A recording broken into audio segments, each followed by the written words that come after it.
Good morning. Change seats. You're trying to confuse me. I know who you are. I know who you're not.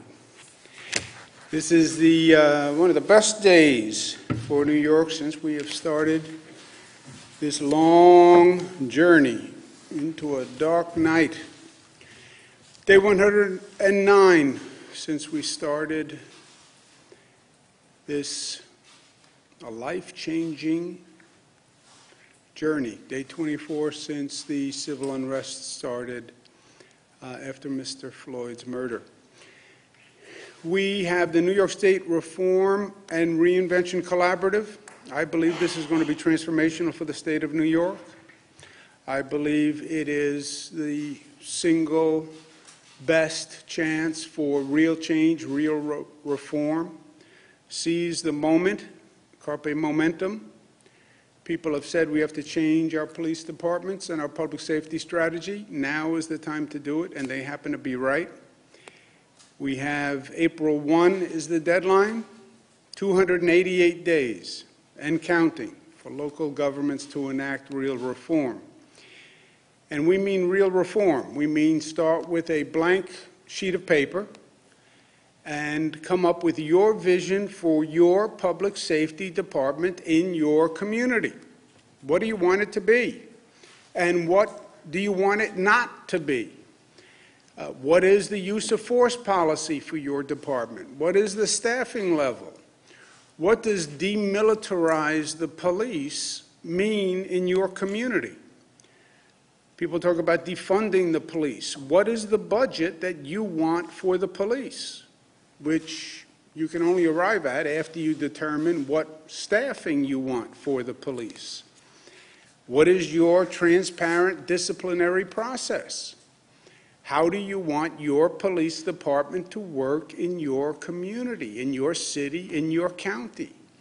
And the collaborative means elected officials, police officials, community activists, put everybody at the table and answer the questions. What we have determined from this period of unrest and demonstration, from the beginning of which I said I stand with the protesters, we need to change. We need reform. Good. Second question, what change, what reform do you want? And how do we do it? That's the intelligent progression of this moment towards action. And this moment without action is a wasted moment. Make change when you can make change. Make change when the planets line up to change.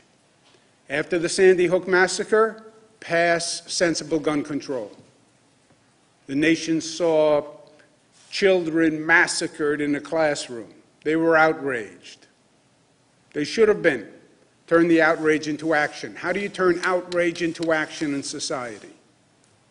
By actually coming up with a new policy and making it a reality. But that starts with leadership. And it starts with leadership on the local level. Somebody stand up and lead. Mayor, stand up and lead. City council president, stand up and lead. City council person in charge of public safety, stand up and lead. 288 days. Who has the paper? Who has the pen? Who's calling the meeting? Ask that question to every one of the 500 communities in this state that have a police department. Who's doing it in your city? Who's doing it in your county? Only 288 days, and a lot of work to do in 288 days. Everyone says what they're against. Great. What are you for? And how do we do it? That's the question. Show some leadership. Friday is Juneteenth, commemorates the emancipation of slavery in the United States. It is a day that we should all reflect upon. It's a day that's especially relevant in this moment in history. I'm going to sign an executive order today, hence all my pens, recognizing Juneteenth as a holiday for state employees, and I'm going to propose legislation next year to make it an official state holiday. On the reopening, we're continuing to follow the data and the metrics. Our number of hospitalizations, lowest level since we started, amen, 1,400. Number of deaths, 17 deaths in the state of New York. 17. Lowest number since we started. I would feel, the only way I could feel better is if that number ever becomes 0. But 17, we remember in our thoughts and prayers the 17 lives lost. But this is great, great news compared to where we've been. Lowest level on the 3-day rolling average. That is the mountain. There it is. We always were wondering about the configuration of that mountain. What did it look like? How high was it going up? When would it crest? What was the plateau? How do we flatten the curve? How long would it take us to get down? And then, to add to the good news, we almost have too much good news, we did about 60,000 tests yesterday. Put that in context, 60,000 tests on one day. No state in the United States is doing that. 60,000 tests across the state. Number who tested positive? Less than 1%. That is the lowest percentage of positive that we have had since we have started, period. That is one of the lowest levels in the United States of America. And we, once again, have demonstrated that we've gone from the worst infection rate in the country to the best infection rate in the country. Just think about that for a minute. Those are not words.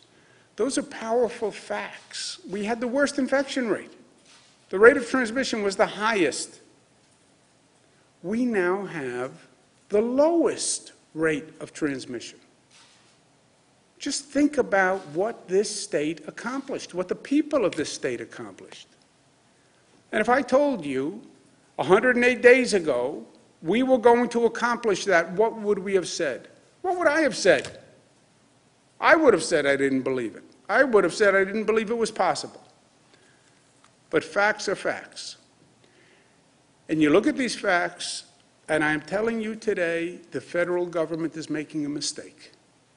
And it is making an historic mistake. And that is not a political comment. That is a fact-based, objective comment.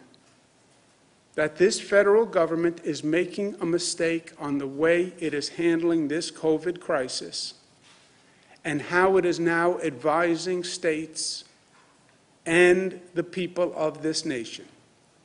On the facts, it is a mistake. We had the political debate. How do we reopen?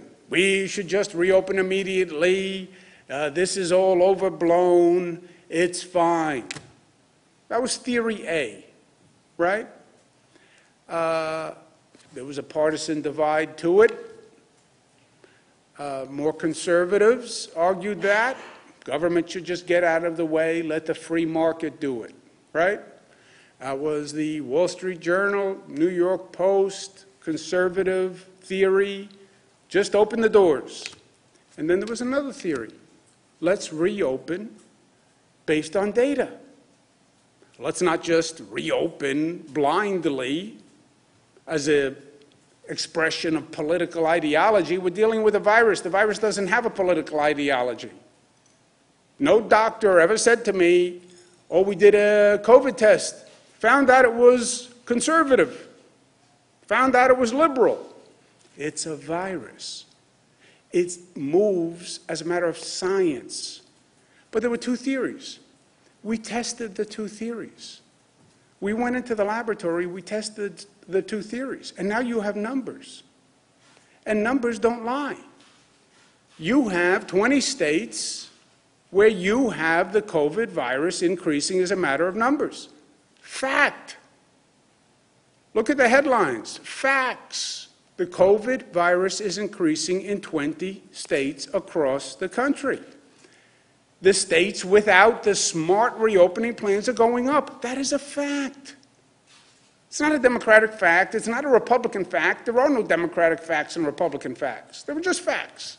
There's Democratic opinion, Republican opinion, but there are no Democratic facts or Republican facts. That is a fact.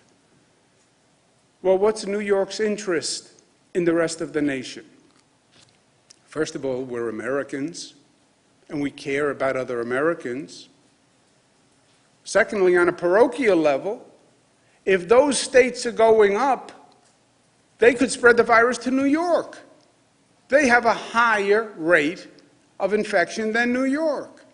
What happens when those people get on planes and fly to New York? That's how we got here in the first place, right? People landing at our airports. So we do have a selfish interest. Same interest that so many states expressed when we were at the beginning of this, and they were worried about New Yorkers going to their states, right? We lived through that. Well, now it's the inverse. Now people are getting on planes, they're traveling. They could actually be bringing the virus to New York.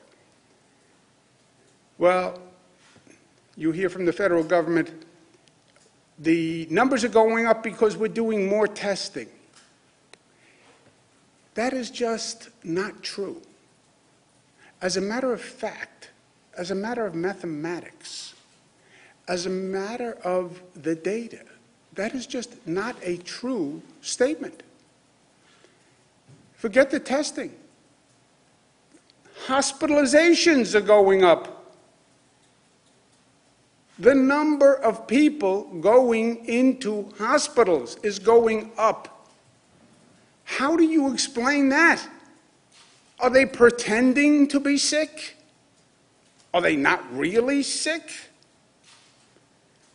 And you see the number of hospitalizations going up in those places where the percentage is going up in testing. First, their argument on testing doesn't make any sense, because not only is testing going up, but the percentage of positive is going up. But even put that aside, because it's complicated for people. People walking into the hospitals are going up, which by definition means more people are getting sick. Otherwise, more people don't go into hospitals. That's Arizona. That's Texas. And by the way, it tracks with the increase in the testing. But it is undeniable that more people are getting sick when more people are going into hospitals. New York, the number of people going into hospitals is going down. The percent testing positive is going down. These are facts. This is undeniable. When I say the federal government is making a mistake, these policies have real consequences. This is a moment in history where it's not going to be about the partisan divide when they write the books. They'll talk about the absurd politics. There's going to be real life and death consequences to this. They are now projecting, by the model that the White House uses, they have increased their projections to show almost 90,000 more people are going to die by August. 90,000. What these projection models do is they change their projection when the facts change. In other words, when they see numbers going up in states, they increase their projection. So they watch today's numbers, they see more hospitalizations, they then increase their projected deaths because they see more people going into the hospitals, so they increase their projected deaths. In April, they projected 60,000 deaths by August. May, they projected 134,000 deaths. Now they're projecting 149,000 deaths. Why? Because they're seeing the virus increase and they're seeing the hospitalizations go up. So this federal policy has increased the number of people who they project to die by almost 90,000. It's not a Democratic projection. It's not a Republican projection. It's the projection of the model funded by Gates, which is relied upon by the White House. 90,000 people. Think about that, 90,000 people. Well, that's the cost we have to pay to get the economy back up and running. Really? That hasn't helped the economy. When the virus goes up, the financial markets go down. When the virus goes up, consumer confidence goes down. When the virus spread goes up, people get more nervous and less confident about government and about the plan and about their future. Feel good. Invest in America. Oh, more people are dying. Oh, we're reopening, but it's actually increasing the spread of the virus. But feel good. Come out and shop. People aren't stupid. They're not. People are smart. In New York, we stay smart. Being smart, Westchester, Rockland are to enter phase 3. Long Island is on track for Wednesday. New York City is on track for Monday. New York City will have been in phase 1 for 14 days. You look at all the numbers are good. You look at the number of tests, the positive tests. You look at it from the point of reopening, the numbers are good. Hospitalizations, since reopening, the numbers are good. So New York is on track to enter phase 2 on Monday. The same metrics we use in New York City are the same metrics we've used in every region across the state. And they have all shown to be accurate and effective. We don't change the rules for New York City. We don't change the rules for Long Island. It's one set of rules for everyone. And they have worked everywhere in the state. They work when we are responsible in what we're doing. So New York City, do what every other region has done thus far. Employers have to be responsible, store owners have to be responsible, employees have to be responsible, local governments have to be responsible and do their job. They have to have their testing in place. Their testing has to be ramping up. Part of the phasing is allowing the local governments to increase their capacity to handle the additional burden. They like to leave that out. The role for local governments, the responsibility for local governments has been going up every time you hit a new phase. They have to have more sophisticated tracing, more sophisticated testing, more sophisticated compliance because the number of people are coming up. The phases are not just automatic. The phases are allowing the local governments to get their act together. And they have to, because this only works if the business owners are educated, if they're ready, if they have the plans in place, if the employees are ready, and if the local governments are ready. Today I'm going to be signing legislation to protect the rights of healthcare workers who speak out. Quote-unquote, whistleblowers should be protected. But New York has climbed the mountain. And it was the highest mountain in the state of New York. I'm going to declare the COVID mountain the highest mountain in the state of New York. It's not really a mountain because it doesn't exist. But it's a mountain to me, and it's a mountain to many people. And it's a mountain that we had to climb, which was unlike any other climb, because it went straight up, and you couldn't see the top because the top was in the clouds. But the only strategy was every day to take the next step. Take the next step, take the next step, take the next step. It was hard. It was exhausting. It hurt. But you'll find the top, even if you can't see the top, through the clouds. Just keep climbing, you'll find the top. Almost blind faith. And we determined the top by flattening the curve. You flatten the curve, you create the plateau, you create the crest. We created the crest. But then we had to come down the other side. And that was a long journey. It was about 42 days up the mountain, about 66 days down the mountain when you look back. Who's counting? I was counting every day. We climbed the mountain, and we're on the other side. There are other mountains to climb. And remember that we didn't create this mountain. We didn't create this crisis. This crisis was created because the virus did not come from China. It did not come from China. Mistake.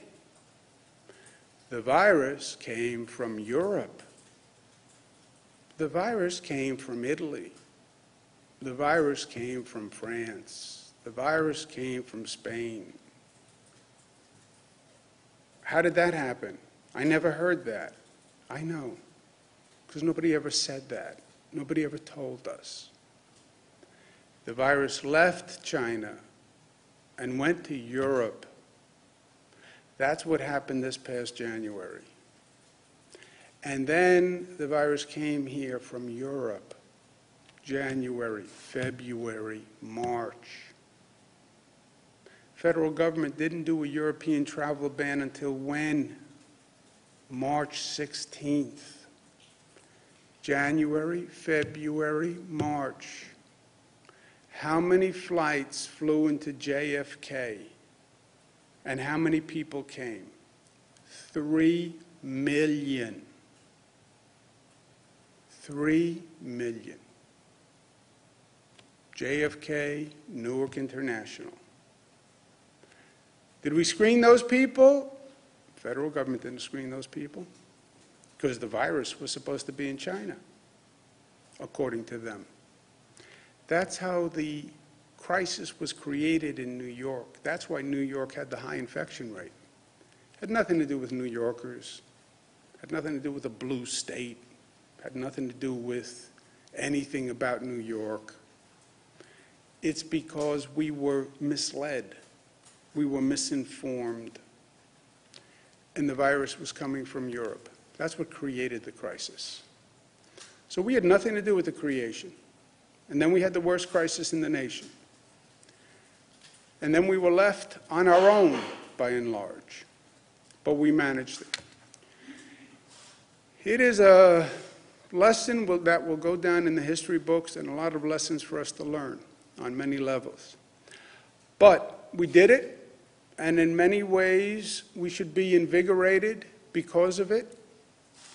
That which doesn't kill you can make you stronger. We are stronger for it. I believe that. We're stronger as a community. And now we have other situations that we have to confront, other mountains to climb. But we have confidence after the last thing we've been through. And we will climb those other mountains, and we will do it together because we are New York tough and smart and united and disciplined and loving. And we are empowered to do that.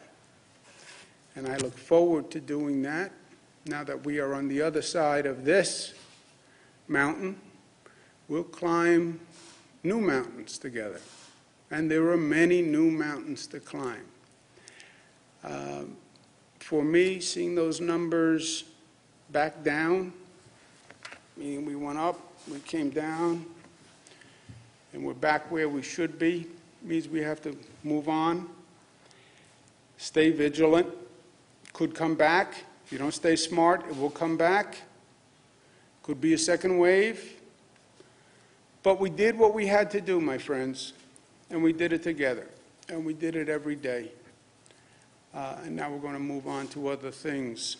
These daily briefings, while fun, take a lot of time, and I'm going to finish the daily briefings on Friday, and then we'll do briefings as necessary, and I'm sure they will often be necessary. But we're going to turn the page on the immediacy of this crisis. I hope people learn from what we accomplished here in New York. I hope people around the country look at New York and say, how did they do that? How did they go from the worst situation in terms of transmission to the best? How did they do that? I hope they look around and say, how can all these states be going up and New York is going down? How can that be? I thought New York had such a terrible problem. All that density, all that crowding. How's New York going down and our states are going up?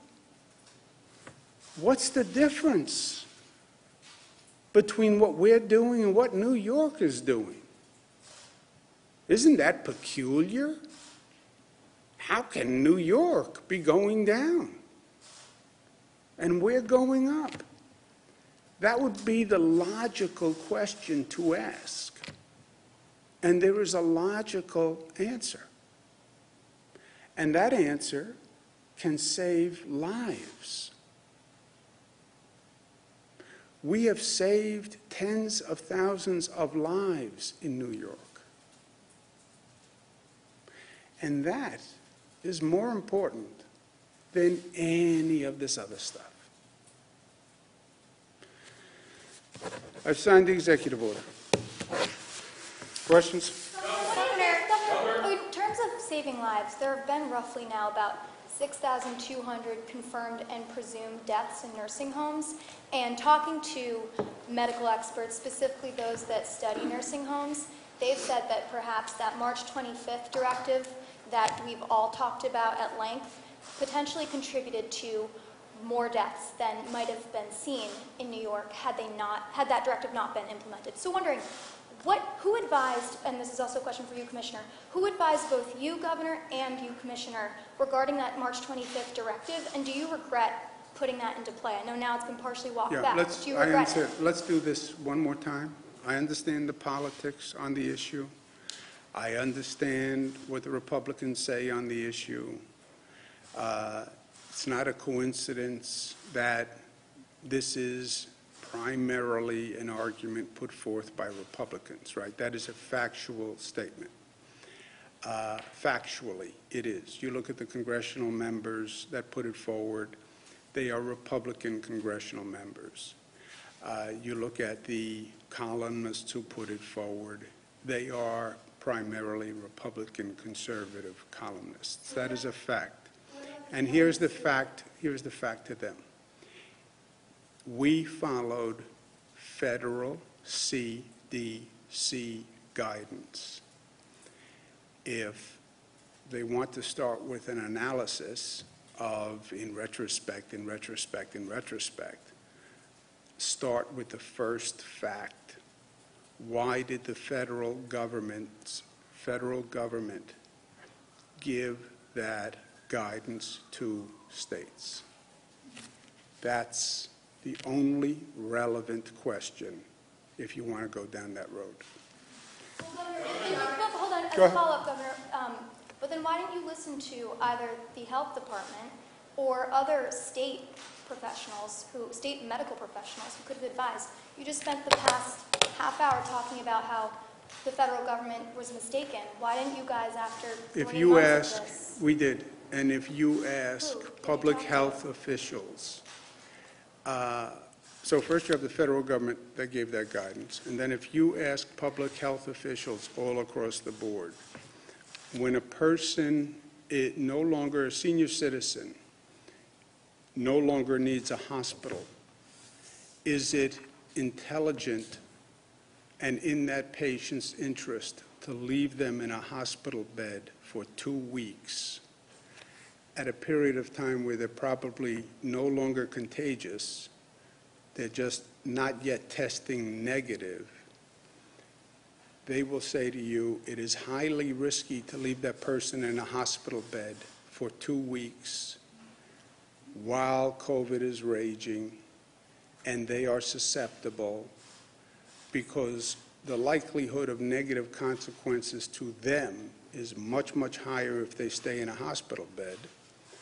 And they will say a nursing home is a better environment if the nursing home can provide adequate, safe care where they care for that COVID person in a way that protects the other people in the facility, even though that senior citizen may not be contagious at that point.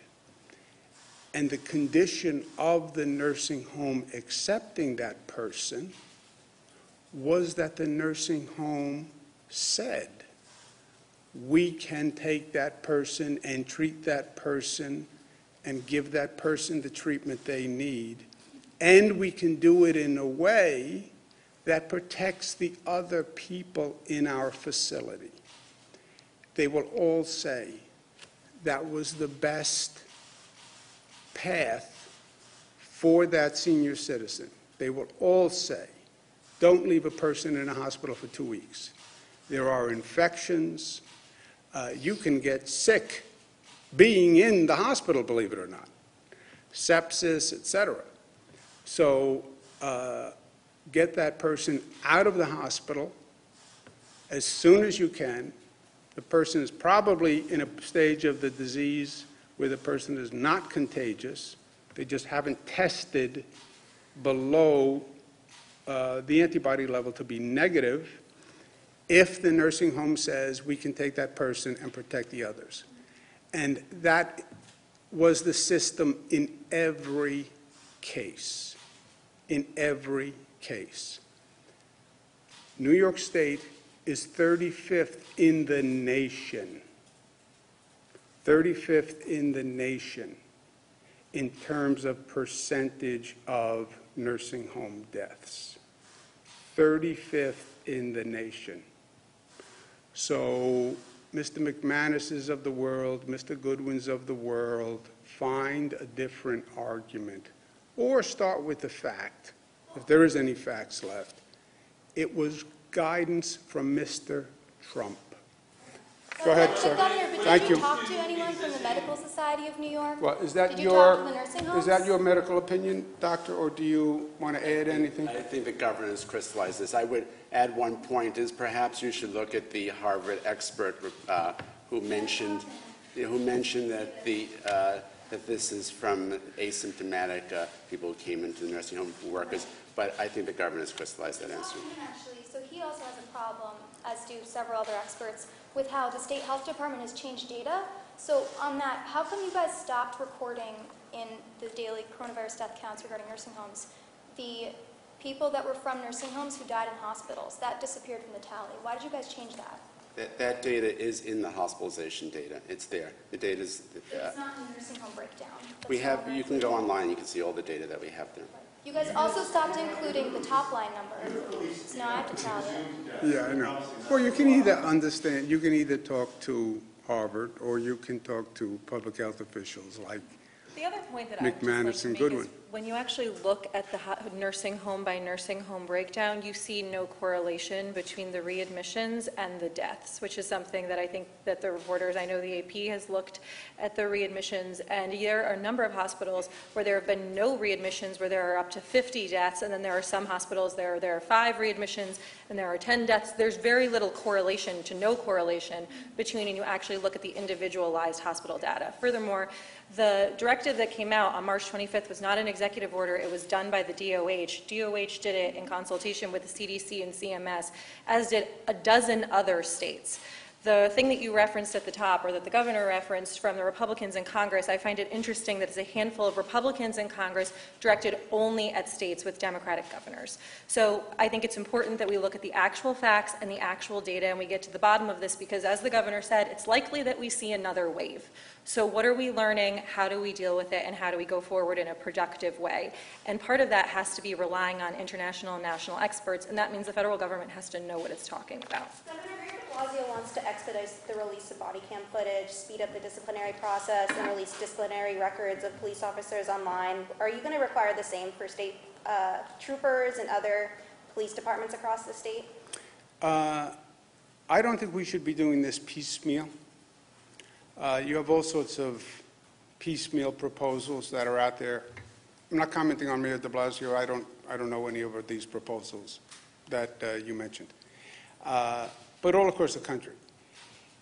People are doing piecemeal suggestions, which are nice, but are not especially helpful. No tear gas, no rubber bullets, cut the budget $100,000, cut the budget $1 billion, reduce staff 20%, demilitarize police. Okay. Let's do it the most intelligent, effective way. Start with a blank piece of paper and design your police force. This is 2020. We haven't redesigned the police force fundamentally for decades. Let's get all the stakeholders in the room and let's design it. What is the function of the police department? First question, what do we want it to do? Second question, what do we want it not to do? How many people will it require to do that? What are the skills of the people required to do those functions? How much will it cost to put together that department? What lessons learned from these past episodes do we want to take to heart? What's our use of force policy? When we say demilitarize the police, what do we mean? What equipment do we not want them to use? How do we want them to handle protests? You've seen terrible footage. How do we want police to handle protests? How do we want them supervised? What's our disciplinary process? Do we have body cameras? How often do we publish the body camera footage? How do we handle complaints? Complaints come in. Who should review them? When should they go online? What should the disposition be? That's how to use the moment. To make one little change in the structure, my point is different. You have to start with the foundation and build up. But the foundation is the problem. Because you know what the foundation is? You know what the foundation of the police department rests on? 2 pillars. Respect and trust. Those are the 2 pillars. Everything rests on those 2 pillars. And you know the problem? Those 2 pillars are cracked. So start with the respect pillar and the trust pillar on the foundation. Then you build up what color uniforms there, how many cars, but start with the pillars. Specifically, no, Governor, Sir. I have a follow-up question because I had a specific question about, are you going to be requiring the state troopers to be releasing disciplinary records online to comply with the new 50A law? We're going to go through the same, yes, we're going to go through the same process. 50A applies to the state police. When you look at the existing holidays that the state celebrates, like MLK Day, which is also about civil rights, why did it take so long for Juneteenth to be recognized, especially when you look at emancipation being the thing that spawned the Negro National Anthem, Lift Every Voice and Sing, for example? That indicates that it's a pretty significant event. And related to that, the state has an MLK Day celebration every year. Would you also consider a Juneteenth celebration? I would. Why? Look, live and learn, right? Society progresses, we change, we evolve, hopefully we change for the better. There are some periods in history we do, some periods in history we don't, some periods in history we go backwards. But I think this is a period where we could see monumental change. And I want to be a force for change. And I want to help synergize this moment, whether it's reform on the police department, whether it's an expanded racial understanding and sensitivity and progress. And if Juneteenth is part of that, and a recognition of what happened, and an understanding of what happened, and an acknowledgement of that, great. I don't mean to play the race card, so to speak, but I can tell you that the functional equivalent of July 4th for the country at large is what Juneteenth is to the black community as far as emancipation goes, because obviously freedom is the topic of discussion. So would you say that up to this point, the general public and elected officials as a whole haven't recognized the importance of that? I don't think it has been recognized for the importance that it denotes, and that's why I'm going to propose legislation to make it an official holiday next year. And that's why this year I'm doing what I can. What I can do is by executive order, make it a state holiday for employees, and that's what I'm doing. So the most I can do by executive order, and then next year I'd like to pass a law to that effect, because I acknowledge exactly what you're saying. And this would be a first step for the state. It may be a first step nationwide. I don't know any other state that has recognized Juneteenth this way. I'm not fully informed. I'd have to go back and look. But off the top of my head, I don't know that any state has done this. So I'd love to see New York as the first. The Supreme Court is supposed to make a decision on DACA here very shortly. Has the state thought of ways to possibly extend that program here in New York? Is that possible? We have to see what the court says, and if there's any crack or light for state action, then we will take it. Let's take one more question. Teachers and districts are looking for clarifications that they can start preparing over this summer. Will schools open for fall of this year? Yeah, we don't know for sure yet. We have to see where the virus is. We are in very good shape on controlling the virus in New York right now. There are question marks. Nationwide, globally, there are question marks. Is there a second wave? Is there a resurgence? There are national question marks. These other states are going up. Do people in Florida get on a plane and come here and we see an increase? Question mark, did the protests increase the spread of the virus, or hopefully did they happen at a time where the infection rate was so low already, about 1%, that even though they violated social distancing, et cetera, it didn't have an effect? Question mark, will local governments do their job? Are they doing the tracing and the testing and compliance? Question mark. So to say today, as we sit here in June, what is going to happen in September? Nobody can tell you. Nobody can answer that question. And think where we are today to September, and think of the period in time backwards. All this transpired, that whole mountain, that's 100 days. That's all that is 100 days. 3 months, the whole world changed. So September, let's get some more information and facts, and then we'll decide. Paul, you talked about the need for that sort of standard nationally, or, it's a big decision. We for answered local. those questions, right? No, you didn't. You closed down the summer camp sleepaway. We did. What do you want parents to do? See you next time.